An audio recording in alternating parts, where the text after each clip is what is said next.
this is going to be sort of a hybrid, mostly town hall style, where we really want to have a conversation, but I do want some amazing thought leaders here this morning, or this evening. What time is it? This afternoon, who are all doing incredibly important work, and yet all of their work really is focused too on where we're going. And in particular, where we should be going in this particular space of interoperability, data, driving decision-making, et cetera. So what I'm going to do is I'm going to do all the introductions first, and then I'm going to have each of the folks talk just really briefly. They've all graciously agreed to not have any slides, and just kind of have a short conversation back and forth. Take a couple of really, if you've got a sort of urgent issue you want to ask somebody before we move on to the next person. But then once we get through the three, we're going to open it up and really have a conversation. And that means they're fair game for any questions that you might have, but so are you each other. So the goal here is to really talk about where we think we should be going. Okay. All right, so as Daniel said, we're talking mostly about the future, but also really, our language has progressed from what used to be called person-centered care. That was large, very sort of healthcare delivery heavy type language. And now we're talking, and then we move to precision medicine, which is something, by the way, that Elizabeth is an expert in and driving for California. But what we're now talking about is precision care. And that care is not necessarily health interventions, right? The care that somebody may need is family reunification for a child who's in foster care. It may be a good job opportunity for somebody or job retraining who's lost their job. So having the right information to provide the right care has a much broader meaning now in this world of all things that are determinants of health and wellness. And so we're going to be broad in our definition of that. So I talked a little bit about the format. We have urged the panel to be, this is my new favorite term, pragmatically aspirational. Pragmatically aspirational, and I'm dying to see how they pull that off. So basically, we want them to look forward, not only to what's concrete, achievable, but what we actually think is genuinely possible. And I think those things are not immediately aligned, but really an interesting opportunity. So let me just introduce the panelists. First, Elizabeth Baca. She's a senior health advisor for Governor Brown's Office of Planning and Research. I've had the incredible opportunity to work with her on several projects. Her scope for the governor's office spans everything from healthy community planning to precision medicine, which she is leading as an effort statewide. And we also have Naomi Cytron, who's the regional director of San Francisco's Federal Reserve Bank, Federal Reserve's Community Development Bank. There's a bank in there somewhere. Federal Reserve Bank, Department of Community Development, I believe is the case. I first went to a public health meeting where the Federal Reserve spoke, and I remember seeing it on the agenda going, why is a bank talking to us? You're going to find out if you don't already know. And then finally, Neal Halfon, who is the founding director of UCLA's Center for Healthier Children, Families, and Communities. He's also a pediatrician.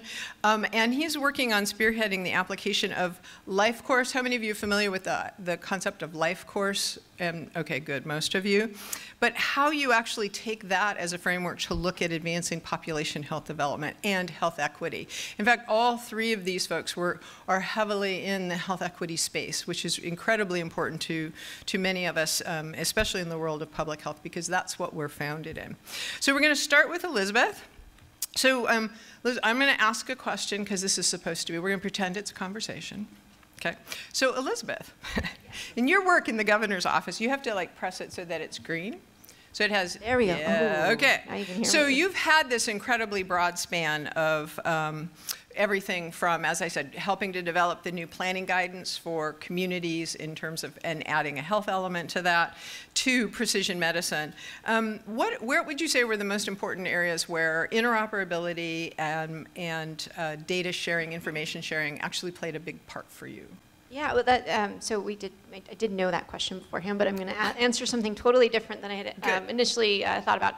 So one, I think on the pragmatic side, I used to spend a number of years practicing as a pediatrician. Now I say that we're the ones, out there kind of, wrestling the waters. Because we're on the front line seeing all these kids who are challenged and families who are really trying to make a difference. So when I was in clinical practice, a lot of why I ended up transitioning out of clinical practice was because I kept seeing the system and realizing the system wasn't working in the way that it could. And so when I joined the Governor's Office of Planning and Research, one of the first tasks, because it always just depends on what's coming up and what you're going to be working on, was actually working on land use planning to create the healthy communities and create the environment so that families and kids could thrive. So fast forward, I ended up bringing on a lot of other projects. Within that, even as we started to say in the land use perspective for planners, for architects, the Urban Land Institute, this is for developers, we actually now have data that we're recommending for communities when they're doing their community planning process to start thinking about. Data that's reflective of food systems, data that's reflective of education and job access and housing. Sounds like the social determinants of health, but I didn't say that. So when you start to look at that, that's on a macro level. Fast forward, the governor got interested in precision medicine really back in 2014, so it was actually before the federal initiative. And what precision medicine is, just raise your hand if you've heard the term. Oh, wow, you guys are very advanced audience. Most people haven't in the community, but really what precision medicine is, it's about the data, right? And so this came from a report from the National Academy of Sciences that was towards the new taxonomy of disease, which said we're classifying data, and I think it goes back to Damon, to your point, we're saying trauma, but that's not really trauma. We know there's all of this other stuff that's at play. And so this new taxonomy of disease was to essentially take all this data and integrate it. And so we now have built this initiative up at the governor's level, and this has been something that we've actually gotten a lot of recognition on across the US and even beyond that. But it all goes back to data interoperability. And so it's as you start to have this knowledge, it's really, there's like a lot of knowledge coming, or there's a lot of data coming in. It's like, how do we start to take that and make it knowledge? And you have to have the systems talking in order to do that. And so I would say for everything that we're doing, it's really foundational to lay the network to go and actually turn this data into knowledge. Thank you. Do we have anybody who has a burning question for Elizabeth, or shall we move on? Seeing none? Okay. So Naomi, you're working also in the space of healthy communities. Some of the work that besides precision medicine, that Elizabeth has done is providing the guidelines for how to write a general plan, which was described to me when I was working at the local level as the constitution for growth for for the rest of the next up to 20 years for any community. That's kind of the hardscape. But you're working in creating healthy communities more in many other ways. You want to tell us a little bit about what you're doing and how data plays into that? Yeah. It was funny because you didn't take very long to ask the question of why is the Fed here? I get that. That's sort of like the first question that we get asked. So I'll do a teeny bit of background just to kind of let you know where we're coming from in this work. So I'm in the Community Development Department at the Fed. The origins of our department was from the passage of the Community Reinvestment Act, which was meant to combat redlining and historical discrimination that caused, neighborhoods to decline and investment patterns to shift such that lots of communities of color and low-income families were being left behind. So our work, the work of community development, which has evolved over the past 30 years since the passage of the Community Reinvestment Act, it is ultimately about addressing social determinants of health. Community developers who are working in affordable housing, workforce development, community organizing, community power building, other forms of asset and wealth building. So there's a mix of person-based interventions and place-based interventions. And our work, one of the big projects that we're working on now, it's called SPARK, the Strong, Prosperous, and Resilient Communities Challenge, is trying to address some of these place-based factors and built environment factors that limit opportunity in really systematic ways. And the project is aimed at building community capacity to address race-based and place-based disparities in climate risk and health outcomes. And a lot of that work is about building relationships across different sectors to kind of design interventions that deliver co-benefits across different kinds of arenas. So trying to understand how a climate mitigation or adaptation strategy can deliver some different kinds of health benefits, and that also ultimately enables economic opportunity in new and different ways for populations that have been historically shut out of local, regional, and larger kind of economic structures. So it's a lot of trying to connect the dots across different issue areas, which of course requires information and data on how do you actually connect a person strategy to a place strategy. So how do you understand how to what is happening to an individual child or person, what's happening at their family level, what's happening at their community level, and on up the chain, so that you can then deliver the right kind of intervention that addresses some of those factors, be it individual, neighborhood, on up the chain, to do the right care at the right time in the right way. And it's really hard. I think Chris Kingsley, who mentioned some of the work that Claudia Colton has been doing, I mean, that there are very few examples of kind of rich data sets that can link person to place in a longitudinal kind of way that include race data that help you understand what all these factors are and how they interact with each other. So I hope we kind of can get into some of the forward-looking pieces of how we start to embed some of this data into all the different kinds of projects that we're doing, so that we can use it for a research basis, evidence base, as well as kind of performance analytics to assess that what we're doing is actually reaching the populations that we're trying to reach. Can I respond? I mean, I think one of the pieces on there, and I think this goes to, what are we trying to change? How do we change it? What's the data? What are we measuring? We didn't have that. It's really fascinating. So one is, within California, we have the transformative climate communities, which is working in Fresno, some of the areas as well, LA, that you guys are working. But for the first time on the evaluation side, we're starting to look at what data would we need and working on that. And so there are examples. There's one program actually in Boston where they funded a transit-oriented development. They're looking at health equity, but they're actually linking it to health outcomes. And so they've worked with the Department of Public Health. They've worked with a lot of the hospital systems to get that data. And I think that is really, truly transformational when you can actually monitor that. Yeah, absolutely. So there's a tiny example before we kind of move down the chain. So one of the Spark sites is Chicago, and there's a ton of really amazing partners there who are working within their own silos to generate lots of amazing data. So you've got a health department, public health department that has a ton of data about asthma admission rates and all sorts of things. And then you have advocacy groups who are working on transit data and looking at sort of transit access and how housing and transportation costs compound to kind of affect a household's bottom line. They historically have not woven together their information, and so you haven't been able to connect the dots between how transit-oriented development can actually help improve health outcomes and the rest. And so through Spark, it's developing the relationships between these organizations to develop the trust to actually share information to then be able to align it. So.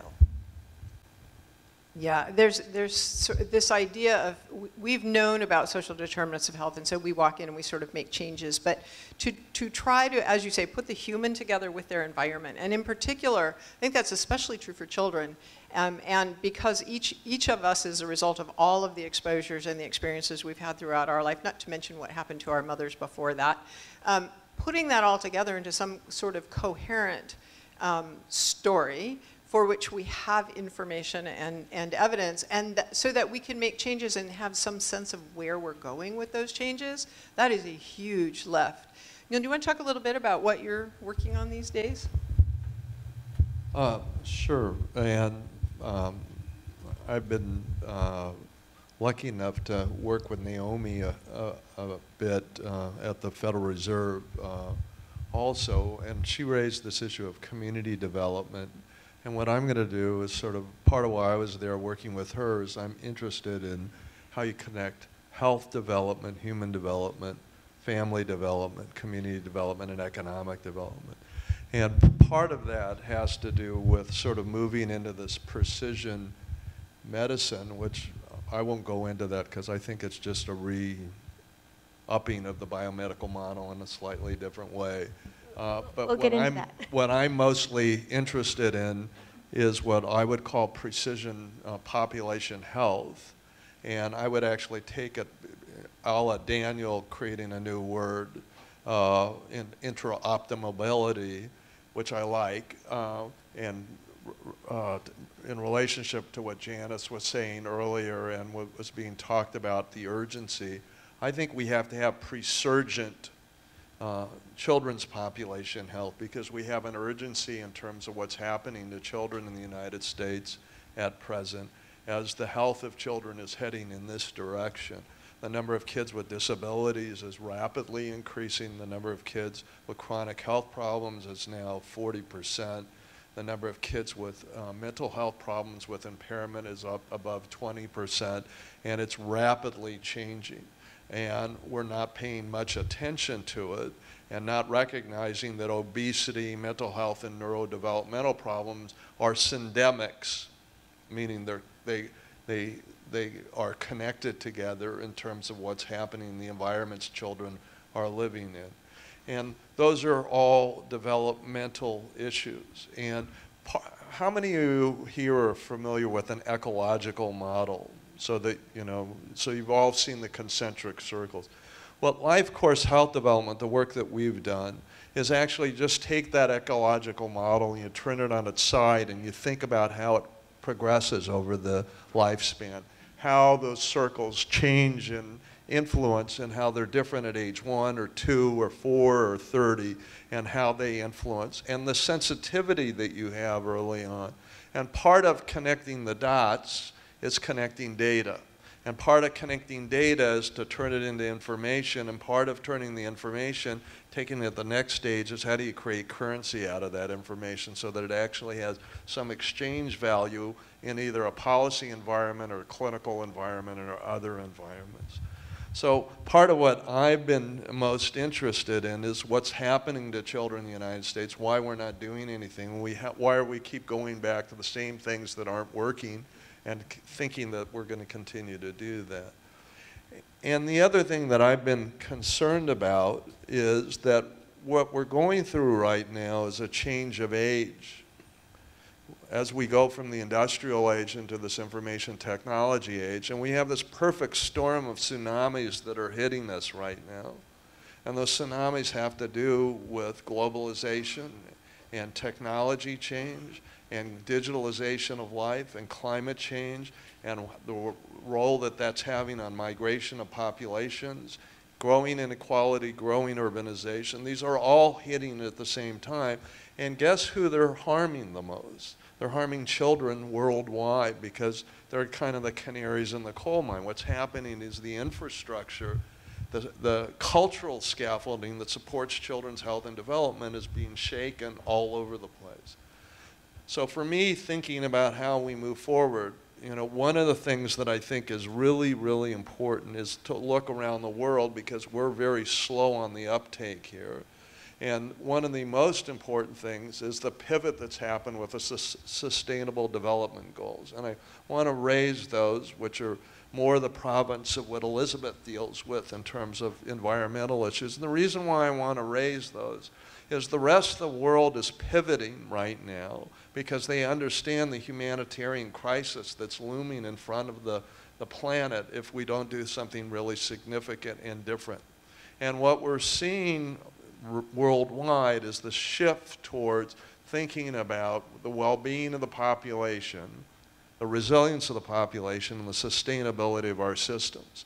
And what's happening is under the 16 sustainability goals, you're seeing poverty, inequality, all these things we all care about, put into this new framework that allows them all to move forward together in an all hands on deck, everyone moving the thing together. And I think San Jose is one of the few cities in the United States that's actually embracing this and moving forward. So I'm wondering about the Sustainable Development Goals and what's going on. The reason why I think that that's so important is that we need to really be focusing on well-being, resilience, sustainability, and our data systems need to be informing that at present. Because what we're also need to be moving in is to a kind of post-GDP mentality. We can't use GDP as the only measure of progress moving forward, because that's all about consumption. And we can't, if we continue down this path, we're going to destroy the planet.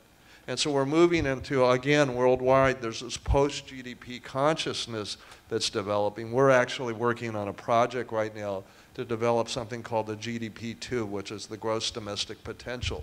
We're trying to develop a new measure that can be used in doing this.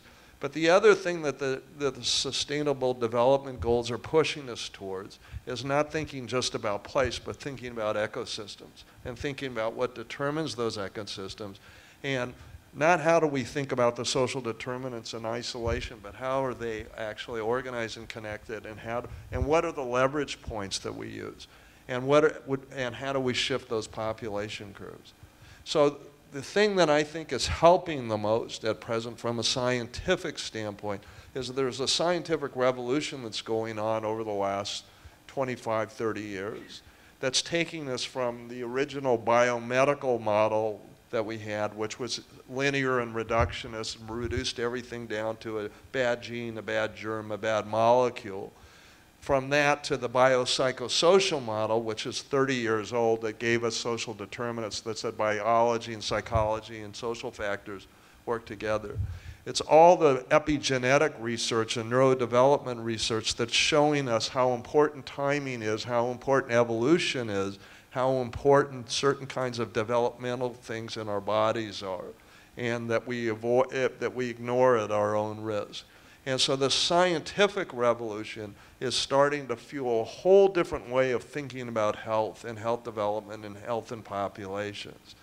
And what I think is really important for this group in thinking and moving forward, especially with the interface with the health and healthcare system, is we're going through a transition right now also in health and healthcare from what was the original health system, which was a 1.0 system that was biomedical, focused on acute care and infectious diseases, and was looking at things over very short time horizons.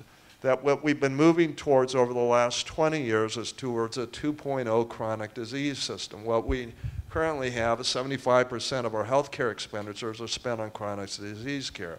And the chronic disease system is what ACOs are all about, what alternative payment models moving from volume to value is to get us towards accountable care organizations like Big Kaiser, Kaiser for everybody, and that's where the healthcare system is going.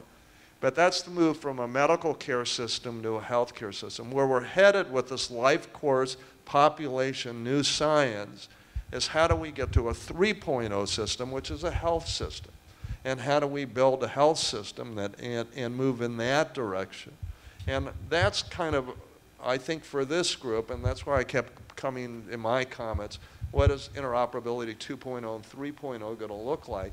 How do we pull this together to actually pull towards a health system? What is the kind of data that we're going to need to do that? And how do we begin to design in that way and move in that direction? One of the ways that I think is really actionable and not theoretical is really starting to think about this issue of how we measure when children are thriving in communities. And we have all this new measurement. I think it's a lot easier to get people to share data about their children thriving than the number of kids that are abused. That sharing data about positive things in communities rather than about abuse and neglect and ACEs and trauma. I do a lot of ACE research, but I think that talking about ACEs and trauma turns childhood into a trauma zone. So really thinking about, is there a way of putting a positive spin on a lot of the things so we're pulling the interoperability to bring positive things together about positive health and development? Well, can I add really quickly? Sure. So, yeah. So we didn't have slides, but I brought props.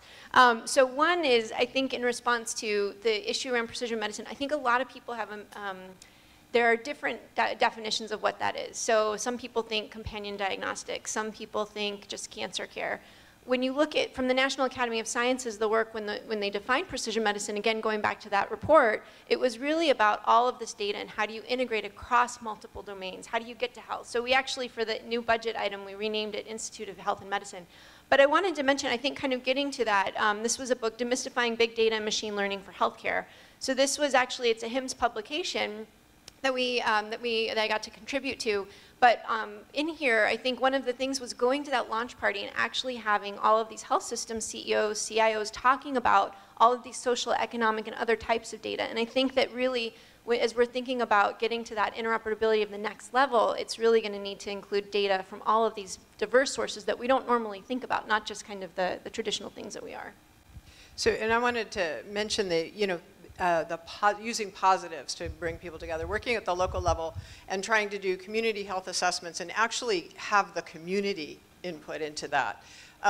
The thing that was most successful in bringing people together was asset-based community development work. So what is it? We literally brought people together in groups of 10 to 20 people and said, what is it about where you live and how you live that helps you be happy and healthy and makes you feel well? And it was amazing because they drew incredible maps of their neighborhood that were sort of almost the flip side of what we focused on, which is it's too far to the grocery store, there's no mass transit, et cetera, et cetera.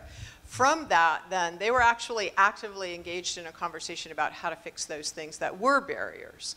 And so I do think there's a lot to be said for that. I'm interested in thoughts you all have about some of the work that you've been doing on this community by community level in terms of, and you've touched on this, Neal, how do we scale this? What are the opportunities to scale? What are things for people who have had really successful or moderately successful pilot projects that want to scale? So what do you think is going to be, sort of the route forward? What are some of the potential pitfalls that you've seen when you try to scale things up? I think that's kind of, and we'll start the conversation with you all if you all want to opine just a little bit on that, and then we'll go out in the audience and do a little talk show kind of a thing. So I'll jump in. I think one of the real challenges with scaling and spreading any kind of place-based intervention is that there's so many contextual factors that matter. History, politics, investment patterns that have taken shape over time. What are the systemic structural factors that have constrained opportunities for people and families that are most vulnerable? So figuring out how to weave those kinds of qualitative pieces of information into a quantitative system, I think, is one of the things that we have to get better at, so that we can be more nuanced about when we do go to scale, how do we take into account the other kinds of contextual factors that may ultimately limit the success of our project or program because they are inherent to the place in which we are working, or the agencies or the institutions that actually are wielding power in a given place. So I also think that there's an amazing variety in the level of readiness that communities have to engage, because without local community leadership, you are not going to be successful over the long term. And yet, communities are in very different places as far as that goes. You can't just assume that a community is ready to go. So.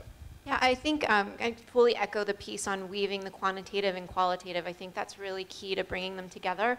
I think the other big piece is just even having a lot of the conversations here. Like, there's a lot of this work that's already happening on the ground, and I think the partnership piece. Neal, you mentioned actually the climate change piece. I think one of the things we're doing is looking at the benefits, right? These are ecosystems, and so there's a lot of work on the Sustainable Development Goals, on our climate priorities, and so finding those things to actually move the dialogue forward, I think, is really helpful, because there's a lot of momentum that is actually moving that in the right direction. And so I think from a scalability standpoint, really tapping into that is a key. So what I'm going to do is open it up to you all. I'm going to come down here so I can give you the microphone. Questions, comments? Anybody want to start us off? Come on. I know you had sugar. At least some of us did. There we go. All right. This is to prove I'm still awake. So in the work that we've been doing, we've found that communities who want to be engaged in change immediately hop to a program answer.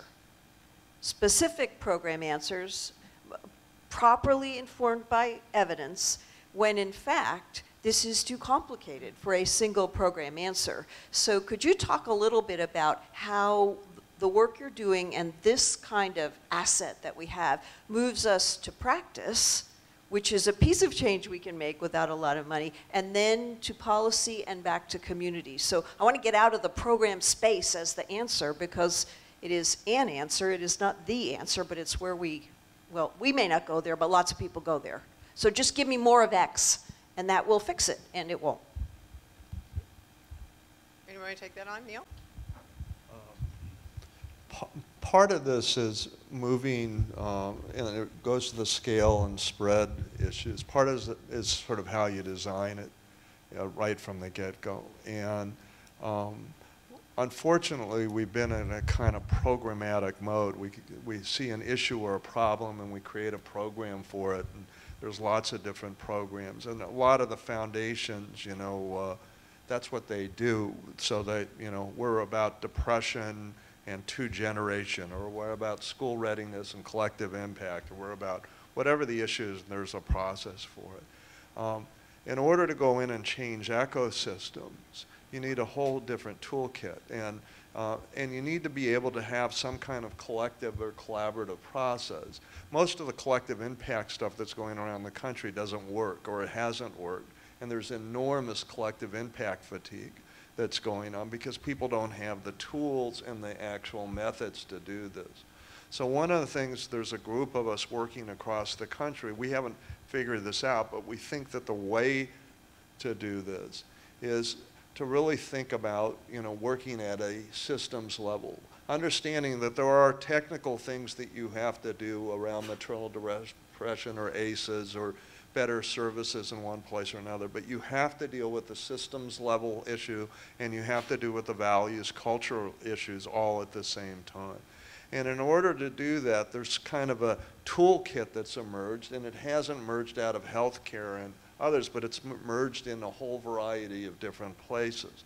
And some of those begin with using a systems approach and a systems mapping kind of approach so that you understand the complex system you're working in and understand the leverage points within that system so you don't go after things that aren't going to do anything. The second thing is to have some kind of foresighting process so that you actually think about the future together and where you want to get to and what you want to do to get to that place. And there are a whole set of techniques that have been developed based on the level of complexity that you're facing, the amount of agency you have, and the amount of uncertainty you're facing moving into the future. And there's certain tools. So one of the groups we're working with right now is the Institute for Manufacturing at the University of Cambridge, which has worked with major industries about foresighting where they want to get to over 20, 30, 40 years and do a lot of technology road mapping in terms of how you move a whole industry forward. They worked with NASA to figure out how to get to Mars. But it's a sort of way of thinking about envisioning the future, making it visual, and figuring out what are the pathways to do that. Same thing around leadership. The leadership and stewardship models are really around adaptive leadership and really creating a different kind of leadership structure in order to move forward. Same thing about how you change things. There are all kinds of improvement methodologies we use in healthcare, the kind of PDSA, IHI kind of approach, but there's a way of taking that to a systems level and moving it forward. And there's a group at MIT and there's several others doing that. So there's this whole new set of tools that, when put onto a platform, you think about it, you know what Salesforce is, which is a customer relation management system, right, for businesses. Think about what Salesforce for community systems change would be, where you would have all these tools on one platform, the coaching be able to do that. So that's what I think we need to do so that you actually are working on scale and you do that with lots of places all at the same time and you create a learning process to move forward. So we have an initiative that we're getting off the ground right now called All Children Thrive, and we're working with places like Cincinnati and Columbus and Hartford and Buffalo and Washington, D.C., and in California, San Diego, Long Beach, and Pasadena. possibly Watsonville, which is one of my favorites, and figuring out how you get people to start learning and using these kind of new kinds of tools. It's kind of collective impact 2.0 or 3.0 to sort of try to move things forward. But it allows you to deal with the whole ecosystem and figure out then how do your programs, how do your data, how do you bring this all together to move forward? So in collecting data in a system like that has enormous challenges above what we're talking about, because now we're talking about getting into code enforcement data, local law enforcement data, all sorts of information that actually really does give you a lot, help you understand what's happening in a community, but is owned by a very diverse group of stakeholders, if you will, not our usual suspects. And I just have to say, working for government as long as I've had, a 20 or 30-year timeline is not a really comfortable thing for government. We want like return on investment in 3 years. Yeah, but they can't. I know, and we can't do it, and we've proven that over and over again. Somehow we haven't gotten that particular message across. But the issue is governments do think, like in the Bay Area when they were developing the Bay Area Rapid Transit District, they thought about that as a 30-year process to put something in. When they did the National Highways Act, they thought about it as a 25-year process to put a transportation system. We're at a place right now that we have to get our children past these tsunamis of change that are happening in one piece, so that we need a new transportation system for human development in the country that needs to be put in place. And we need leadership that can understand that and take us in that direction and can sort of point the way. And this, you know, optimum, whatever it is, you know, and It's going to have to be more presurgent pronounceable. kind of, you know, population health are part of the design and strategy principles to head that direction. But it's got to happen over a 10 or 20-year period. And the difference is, Janice, is that this isn't, in bringing these communities together, this isn't another project. This isn't about a project. This is about purpose. This is about people coming together that have a sense of purpose, and they say, this is really important, and I'm going to dedicate my organization and what we're doing to this purpose, and we're going to be in this together, and this is where we're headed. And it's a very different thing than, you know, assigning somebody to go do a project. And it's about communities owning the work and recognizing the value of the work. So we have another question back here somewhere. We have one right here. Those lights are annoying, aren't they? I think it's turned on. Everyone, Efrain Aguilar, UCLA. It seems like one of the barriers you just articulated is people in elected officials in government, right? And it seems like we're making this appeal to these benevolent oligarchs to make decisions, right? Will you please do something kind for us? And can you talk, Neal or whomever, about the type of how this next generation or the current generation, we have to change the way they see themselves as active participants in democracy, and what do we need to do to get there so that they can wrest control back from the benevolent oligarchs to actually to be civil servants? I would say start with the youth, quite frankly. I've seen amazing transformation in communities when you put youth leadership programs in place and you start in early middle school all the way through high school. Now suddenly you got people who want to run for office the minute they get out of college or even before that. It can be really powerful. But anyone up there want to take that on a little bit? No? Okay, fine. No, I mean, I think it's a great question. I mean, I'm being in government still much more positive about the role of government. I think that part of it gets to decision making, so having informed decision makers. But I think the youth is key. Even actually right now for the Global Climate Summit, we're working on a whole strategy to have youth be part and integrated across the entire system, so that they're part of the decision-making table, or at the decision-making table as these major decisions are being made. I think another big part is community engagement, right? So I think we often think about decisions being made, and it goes up, this chain of the command, and then someone's making a decision.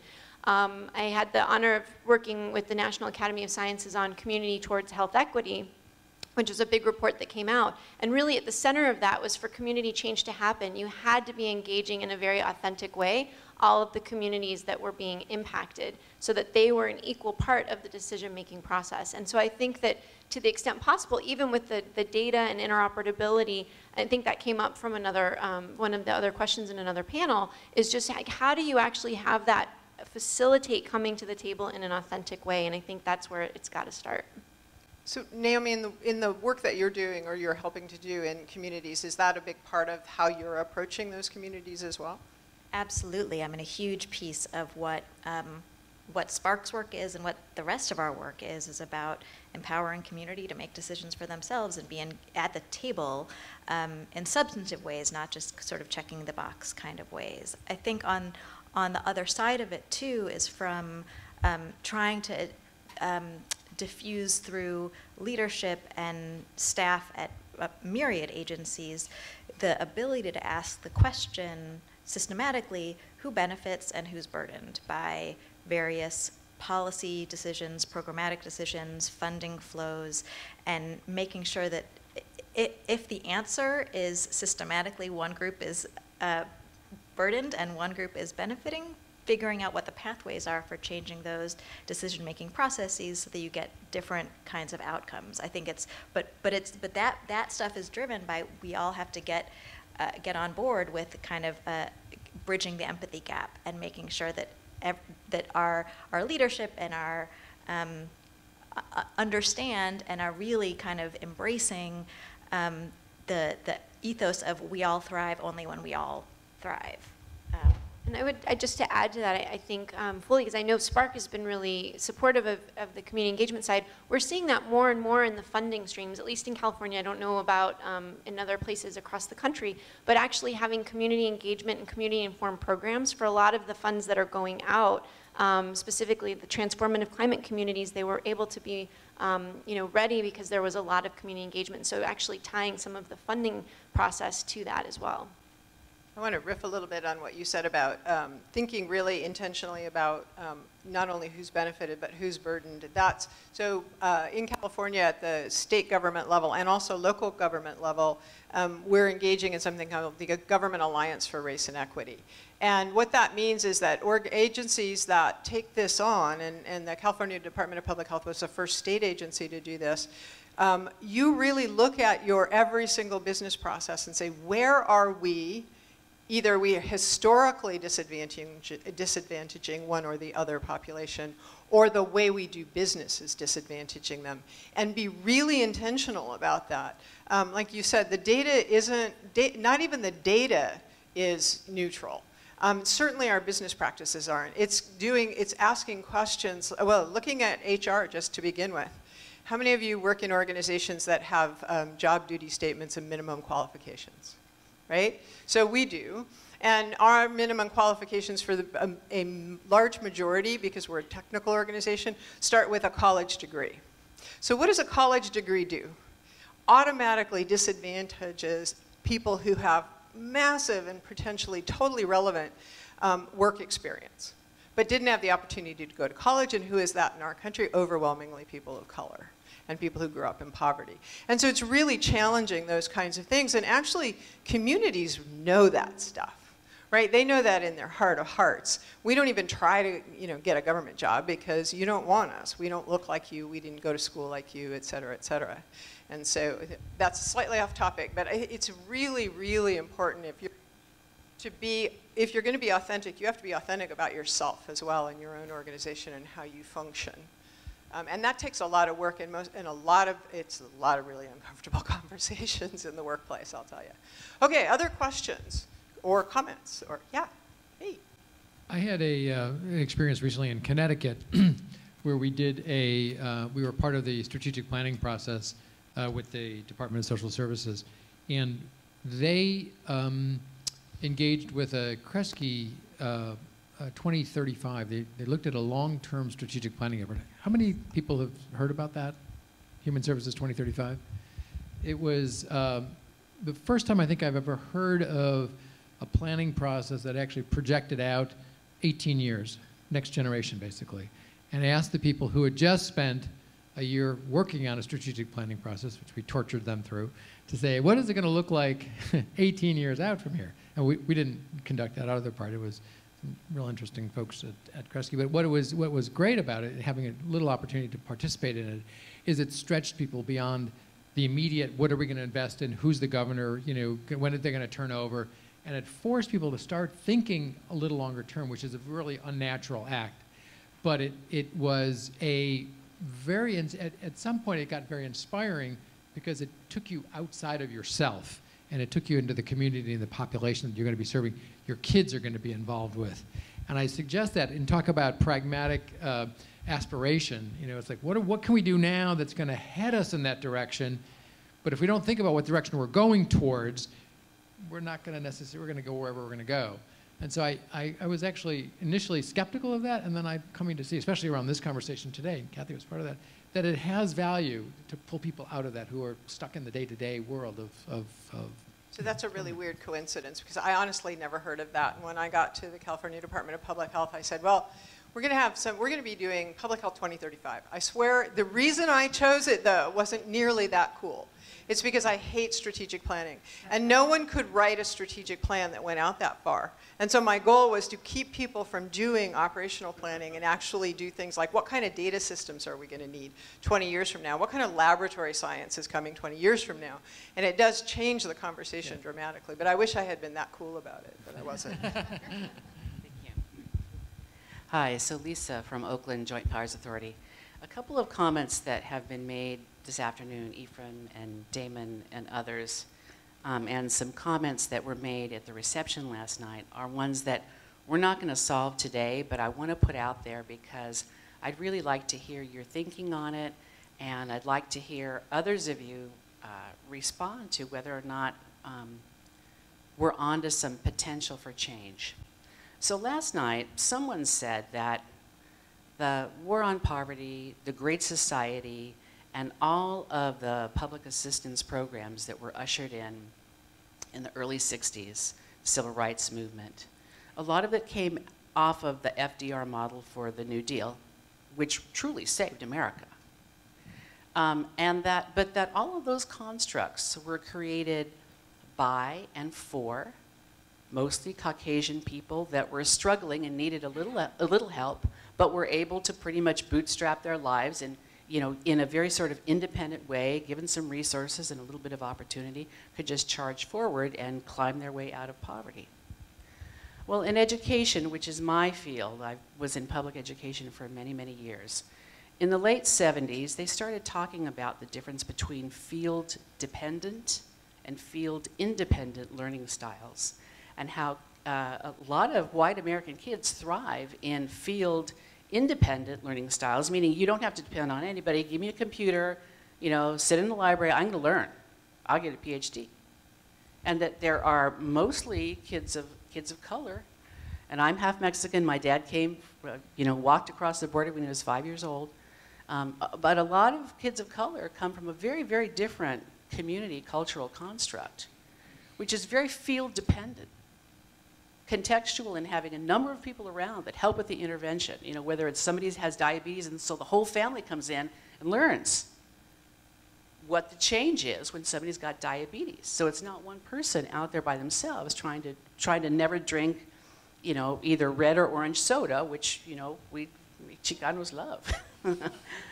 And so I'm putting it just out there with a lot of context to see, are people thinking about this? I mean, there's a lot of talk about citizen engagement and community engagement and new pragmatic strategies, and I really, really, really appreciate this.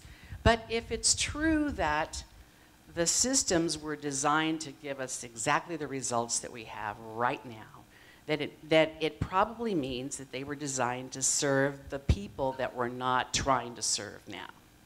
They were designed to serve mostly white, maybe lower middle class, struggling, situational poverty, you know, one and done, and get out and get back on your way and get back on your feet. Now, I know I've made a lot of gross generalizations here, and I'm very imperfect and very wrong about a lot of things. But I want you to think about that, and if you've got some things to say about it right now, I'd love to hear you say them, and not just the folks on the couches. You guys too.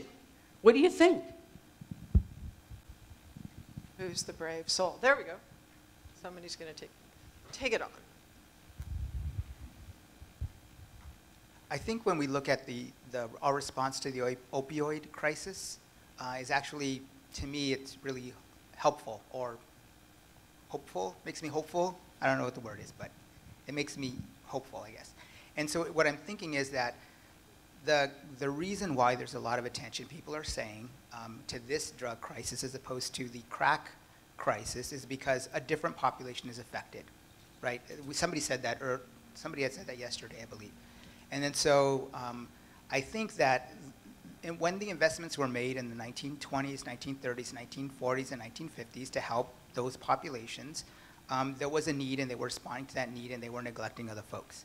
But now, because of the issues that Neal's talking about, the economy's changing, all these other things are affecting these populations differently, maybe there's an opportunity now to think about poverty in a different way. So it's not necessarily racial, but it's actually more about the structural issues that are affecting these other, suburban white communities. Sorry, you referred to our comments before, and now it's Efren and I responding, but I just want to talk about how different it is. I have a colleague who's a rheumatologist in Navajo Nation, and when he starts a meeting, he introduces himself in Navajo and 4 generations back. We've talked, a lot over the last 2 days about how important relationship building is, and I would just offer that wisdom traditions that, our society has been about eradicating actually hold a lot of the answers to how do we build relationships with one another so that we really can get the work done. I agree, and I think that that's at the heart of engaging community, because you engage and community doesn't mean a city or a state or a county. A community means people who have their sense of being community, and often it's definitely governmental jurisdiction. So it may be a community around a particularly active grammar school. And so, or it may be in an entire city, a community of Latino youth. And really engaging those folks authentically, quite frankly, people like me, overeducated white folks, are not the best people to do that. We need partners. And we can bring the data to the table, but we need people to help make that real. And I do think that there's a lot to what you say about the systems that we've built are not helping the people who need it. For one thing, we've taken so much of the wealth out of the system that could be going to people and giving it to a very small fraction of the population. That's not without a cost. And I think a lot of what we're seeing is exactly that cost. That room is holding court. That's right. So thank you for that question. And I was actually going to ask a different question, but I think it's connected. And one thing I don't think we've talked a whole lot about is here we've got these big data systems. There's health information exchanges, but what do we do on the back end with that? Do I want to look up each student and see what's going on with each student? Or do I want to automate and maybe use the data, use artificial intelligence, machine learning to send me alerts? That's one thing we're talking about in the cancer registry is once we get standards of care in place, we can use machine learning to see if pathologists, oncologists have actually followed those standards of care.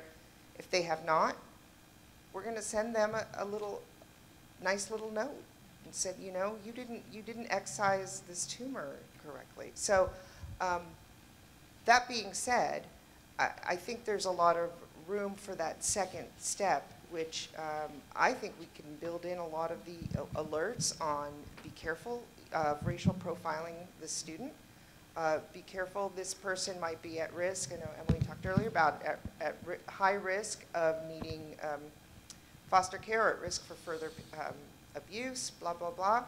We can automate that on the back end, and I think what we need is informed people who care about these issues to come together and consider these issues every time we build a machine, every time we build a program, and what's the effect going to be. So I do think that we can actually maybe find some solutions in the technology itself. Can I respond really quickly on both of those questions? I think one is thinking about health equity in all of the programs and policies. So I think having that as a framework, right now we actually have a governor's advisory committee, And that's one of the principles, one of the guiding principles that they're using to look at all of these decisions as they're thinking about data, patient engagement. I mean, they're going to be putting forward policy recommendations to the governor and the legislature, and part of their the founding principles is to be thinking about equity. I think on the other side, kind of following on to your point, is this is, I mean, again, it's kind of how do we want to build the systems, right? Like anything that's powerful can be used for good or for bad. And so I think if you're really trying to be as thoughtful as possible, there's always potential we're going to miss something. But thinking about the voices that you have coming to the table to think about that, I think in terms of algorithms, there's a ton of potential to really help. I mean, I know thinking back to the clinical side, you've got streams of information, coming at you. So how do you make it such that it's really actionable and actually not adding more to your work and increasing error? So I want to start by saying I really appreciate and agree with everything that the panel has said, because you have said a lot of things that I tend to say in other venues. And I'm going to kind of work with some of these questions backwards.